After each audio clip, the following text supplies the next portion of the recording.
Mr. President, Senator from New Mexico is recognized. I would ask that the quorum call be dispensed with.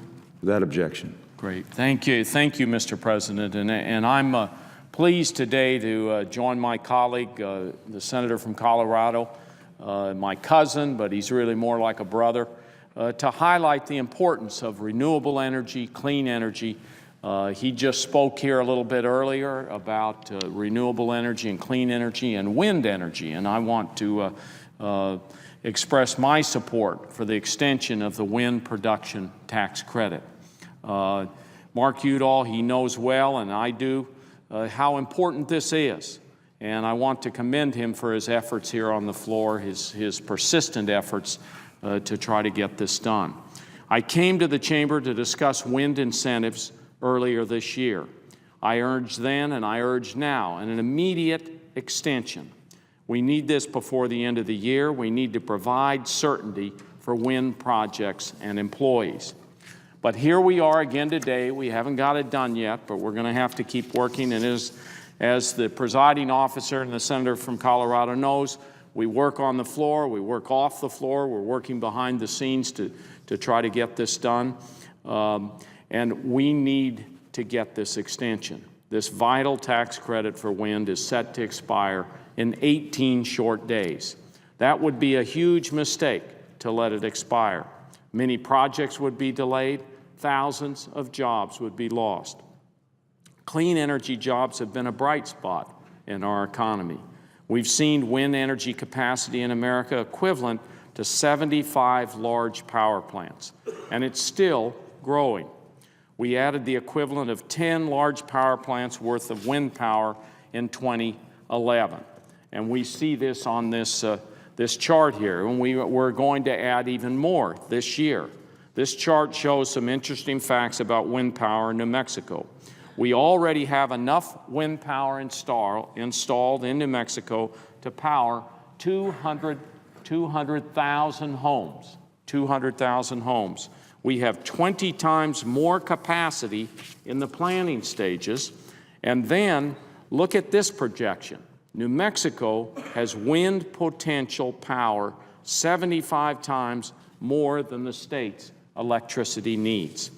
With the right transmission lines, and I think this is something we also want to work on together, is getting a good grid in place, a smart grid, and getting the areas of the country hooked up that have wind energy to be able to move it around. And with the right transmission lines, New Mexico is set to become a major wind power exporter.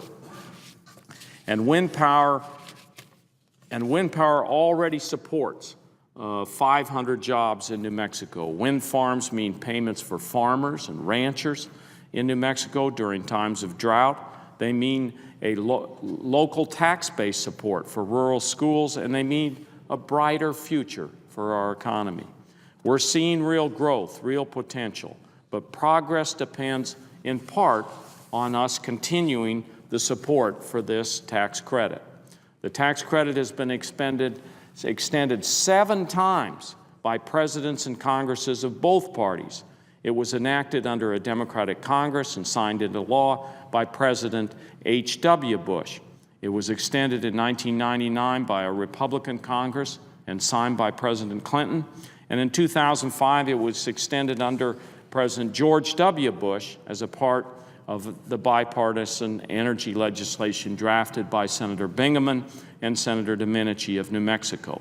And I do want to say that we're really going to miss Senator Jeff Bingaman, our chairman on that energy committee. He has done a remarkable job at putting clean energy front and center of our agenda. And then this tax credit was most recently extended in 2009 as part of President Obama's Recovery Act. So renewable energy has enjoyed long-standing bipartisan support, and the wind tax credit has been a great success. The cost of wind power has fallen dramatically. As the presiding officer knows, it has fallen dramatically over the years. For example, GE's wind power costs have dropped from 15 cents per kilowatt hour to near 5 cents in the last 10 years. Wind is becoming cost competitive with fossil fuels. On some days, it's the cheapest electricity available. Let me just repeat that because that's important, because we hear arguments out there that, oh, this is expensive, but on some days, it is the cheapest electricity available. The Department of Energy estimates we could receive 20% of our electric power from wind alone by 2030. But we need to stay the course and support a policy with proven benefits. We will not need this incentive forever, but we should not eliminate it overnight.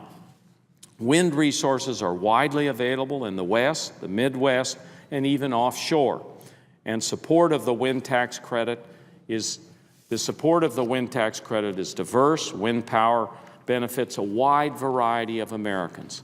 Farmers and ranchers who lease their land, tax revenues for rural school districts, iron workers, steel workers, and engineers, and everyone who wants to breathe clean air.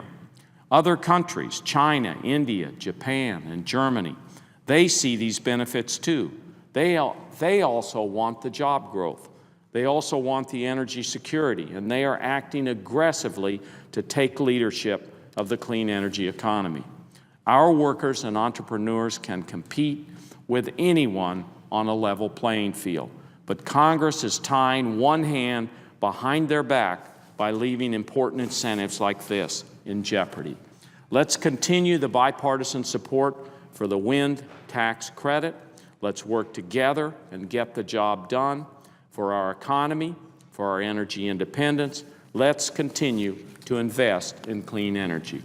And with that, I would note the absence of a quorum. Clerk will call the roll. Mr. Akaka.